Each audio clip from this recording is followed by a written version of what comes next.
विद्यार्थी मित्रांनो नमस्कार. 2020-21 हे नवीन शैक्षणिक वर्ष सुरू झालेले आहे आणि या नवीन शैक्षणिक वर्षामध्ये कोरोना या जागतिक महामारीचे सावट आलेले आहे. या कोरोनाचा सामाजिक, औद्योगिक, आर्थिक तसेच शैक्षणिक क्षेत्रावर परिणाम झालेला दिसून येतो. कोरोनाच्या या संकटामुळे सध्या शाळा, महाविद्यालये बंद आहेत आणि ऑनलाईन शिक्षण प्रक्रिया सुरू आहे. कोरोना संकटाच्या या पार्श्वभूमीवर महाराष्ट्र राज्य शिक्षण मंडळाने चालू शैक्षणिक वर्षासाठी जवळपास 25% अभ्यासक्रम कपात करण्याचा निर्णय घेतलेला आहे आणि या निर्णयानुसार इयत्ता 12वीच्या आपल्या बायोलॉजी या विषयातील काही चॅप्टर्स मधील 2 ते 3 युनिट्स कमी केलेले आहेत, तर काही चॅप्टर्स जसेच्या तसे अभ्यासायचे आहेत. आज आपण 5 नंबरचा चॅप्टर सुरू करतोय, ज्याचं नाव आहे origin and evolution of life. आणि या चॅप्टर मध्ये एकूण 13 युनिट्स आपल्याला अभ्यासायचे आहेत. 5.1 to 5.13 आणि ह्या एकूण 13 युनिट्स पैकी चालू वर्षासाठी आपल्याला फक्त 2 युनिट्स अभ्यासायचे आहेत. 5.6 modern synthetic theory of evolution आणि शेवटचं unit number 5.13 human evolution.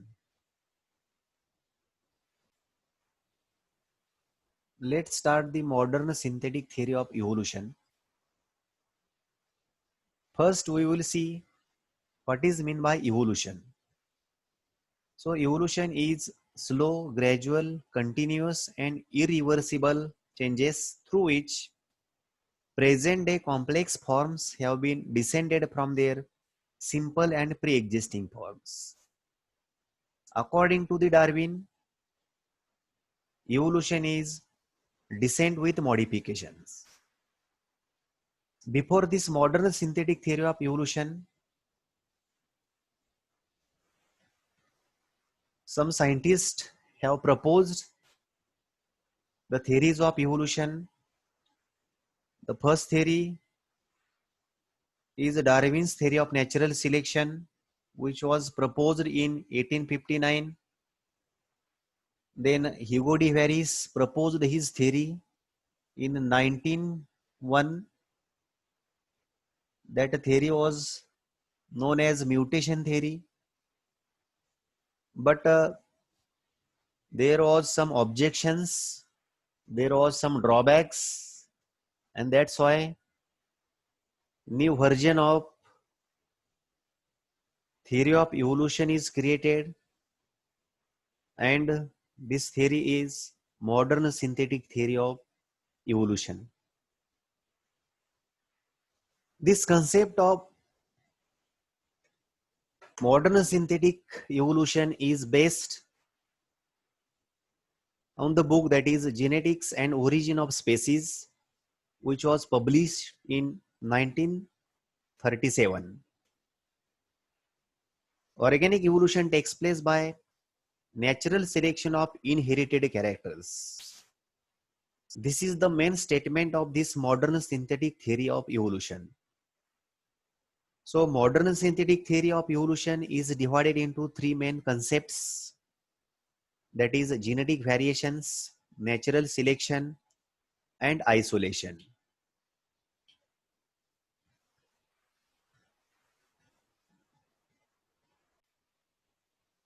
So, the first concept of this modern synthetic theory is genetic variations. Change in gene and gene frequency is called as genetic variations, which is caused by different factors. The first factor is gene mutation.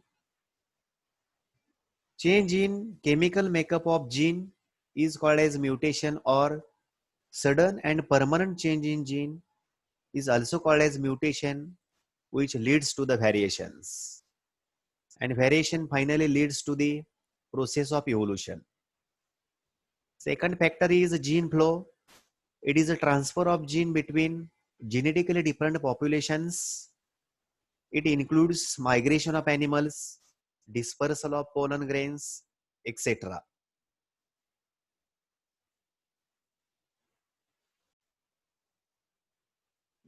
Genetic variation is also caused by genetic recombinations.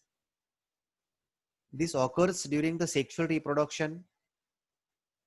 Homologous chromosomes exchange genetic material by the crossing over, and it forms the new combination which results in the variations.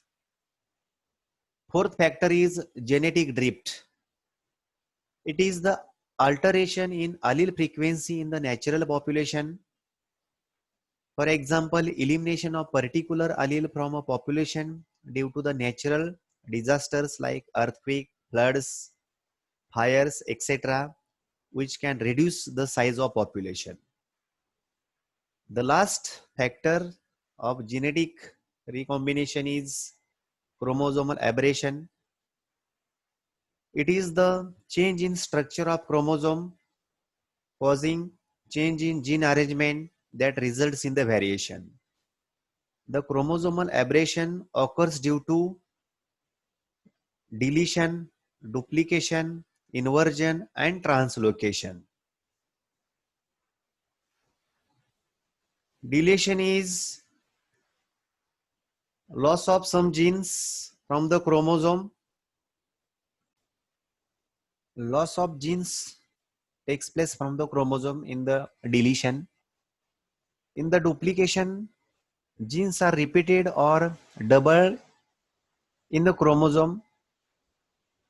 Inversion, a particular segment of chromosome is broken and gets reattached to the same chromosome in an inverted position. There is no loss or gain of gene of the chromosome. In a translocation, transfer of a part of chromosome or a set of genes to a non-homologous chromosome is called as a translocation. It is effected naturally by the transposons present on the cell. See, these are the different steps by which chromosomal aberration takes place. The second point of modern synthetic theory is natural selection. According to the Darwin, natural selection is the fundamental mechanism of evolution.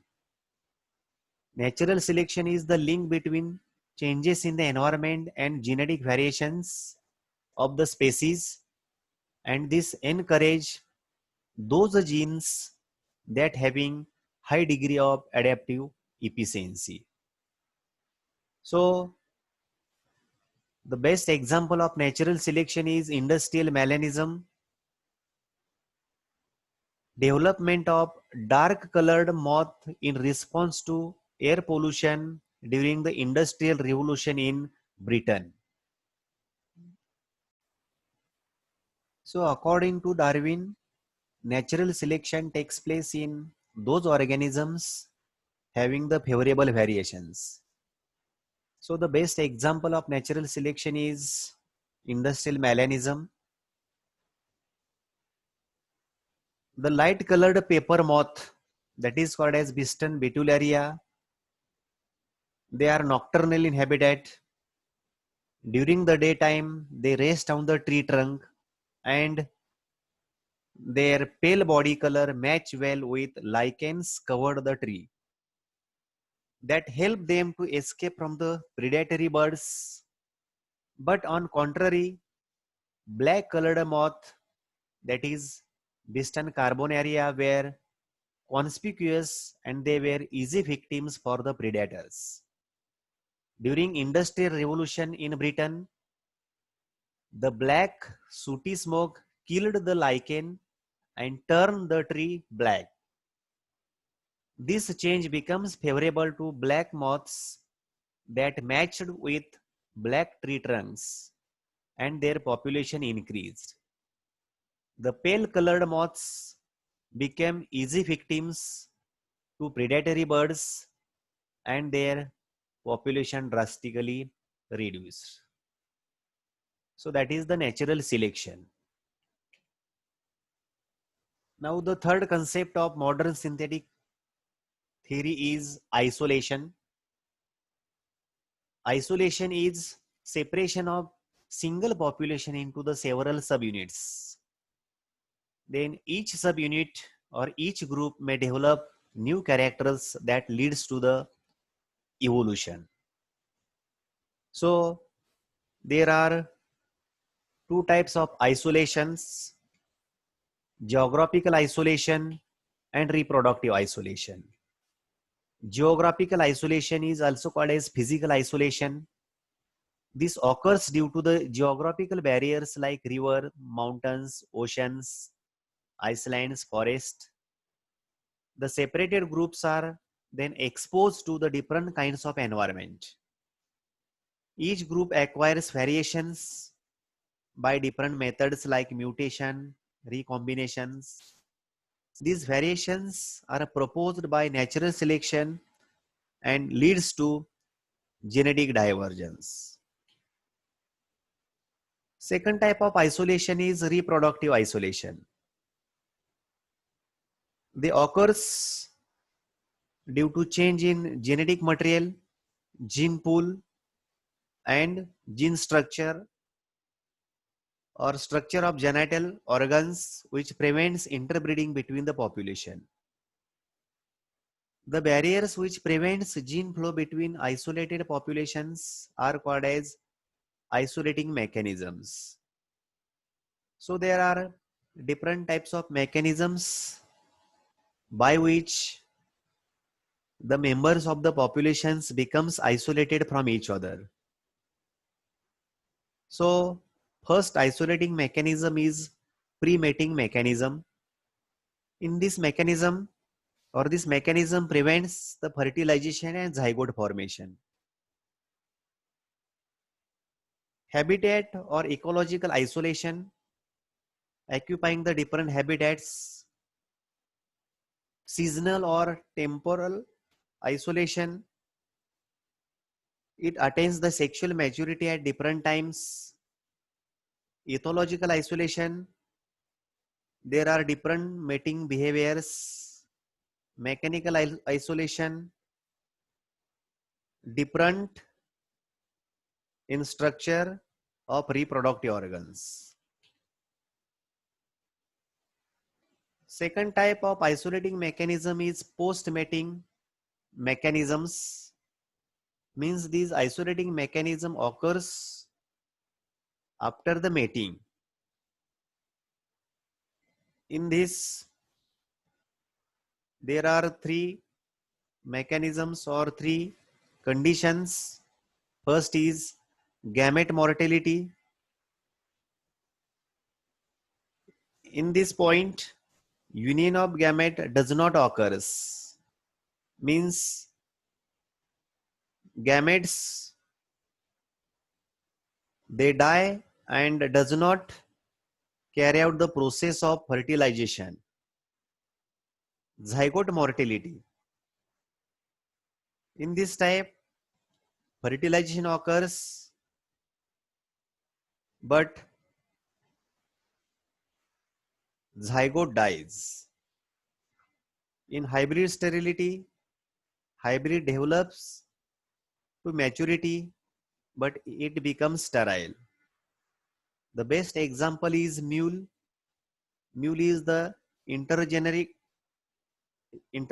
hybrid, which is sterile, and mule is produced from male donkey and female horse.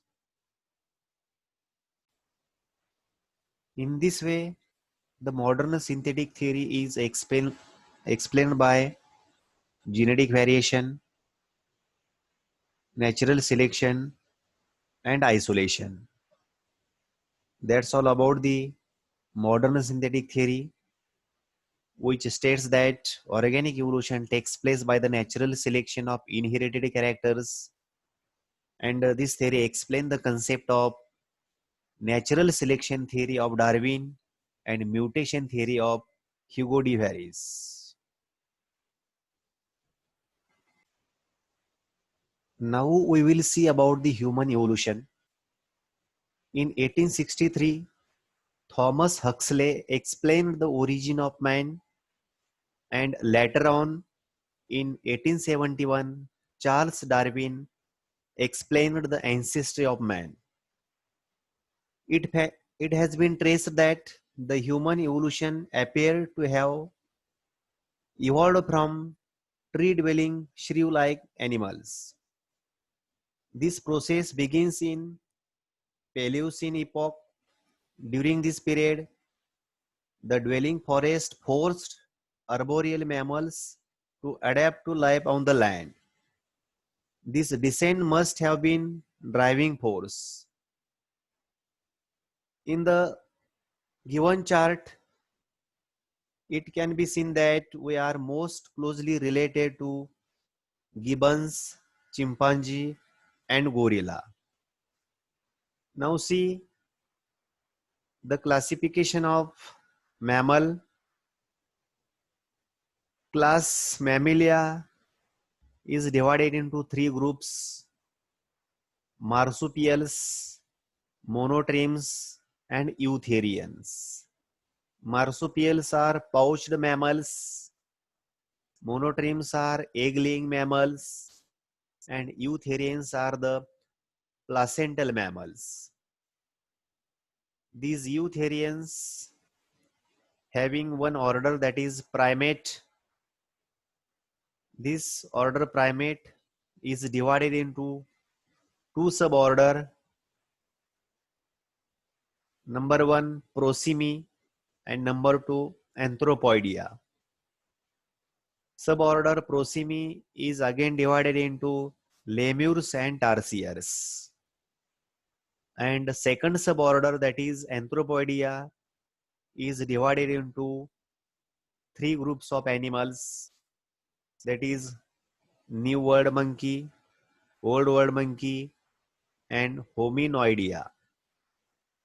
New World monkey includes long non-prehensile tail, example squirrel, monkey, spider, monkey, etc.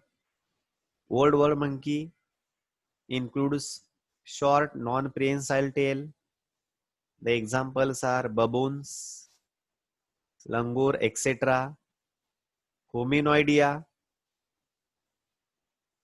these are tailless animals. Then these Hominoidea again divided into three groups of animals: Hylobatidae, Pongidae, and Hominoidea. Hylobatidae includes arboreal apes and gibbons. In the Pongidae, there are semi-arboreal apes, gorilla, chimpanzee, and orangutan. And finally, in Hominoidea, the organisms having erect posture includes human being. During the course of evolution, man have acquired some special characters: increase in size and complexity of brain, enhanced intelligence and increased cranial capacity, bipedal locomotion, erect posture and opposable thumb, shortening of forelimbs and lengthening of hind limbs, development of prominent chin, broadening of the pelvic girdle, development of lumbar curvature takes place during the process of evolution, and there is social and cultural developments like speech, art, and development of tools. Now we will see the different stages of human evolution and their features. Human evolution takes place through the different stages like Dryopithecus, Ramapithecus, Australopithecus, Homo habilis, Homo erectus, Neanderthal man, and Homo sapien. Let us see their different features. The first stage of human evolution is Dryopithecus. The appearance was ape-like, and the fossils were found in Lake Victoria of Africa and in Himachal Pradesh. And it was found about 20 to 25 million years ago in the Miocene epoch. The posture was semi-erect, and the spatial features like close similarities to the chimpanzee. The second step is Ramapithecus. It was the man-like in appearance. The fossils were found in Shivalik Hills in the India and also in Kenya. The period of this fossil was about 14 to 12 million years ago in the Miocene and early Pliocene epochs. The posture was also a semi-erect. Third stage of human evolution is Australopithecus. They were the connecting link between the ape and man. The fossils were found in Tung in the South Ethiopia and Tanzania. It was found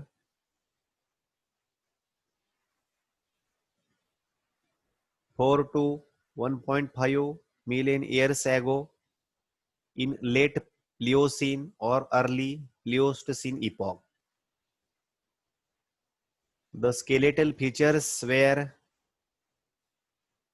it was less than 4 feet in height, jaws larger, prognathous face, chin was absent, and there was a lumbar curvature. The posture of Australopithecus was upright. The cranial capacity about 450 to 600 cc, and it was man with ape brain.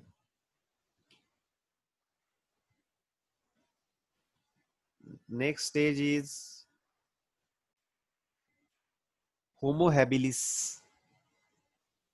The appearance was like handyman. The fossils were found in George, Tanzania in Africa. It was found about 2.5 to 1.4 million years ago in the late Pliocene or early Pleistocene epoch. The dentition more like modern man, and there was a smaller molars in the Homo habilis. These are the skeletal features. The posture of Homo habilis was erect and the cranial capacity was 650 to 800 cc.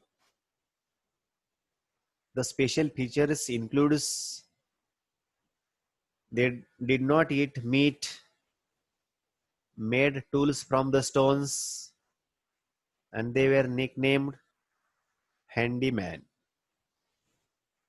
Next step of human evolution is Homo erectus. It was ape man like and found in Java and Peking. It was found nearly about 1.5 million years ago in the middle of Pleistocene epoch. The skeletal features were it was 5 feet in height,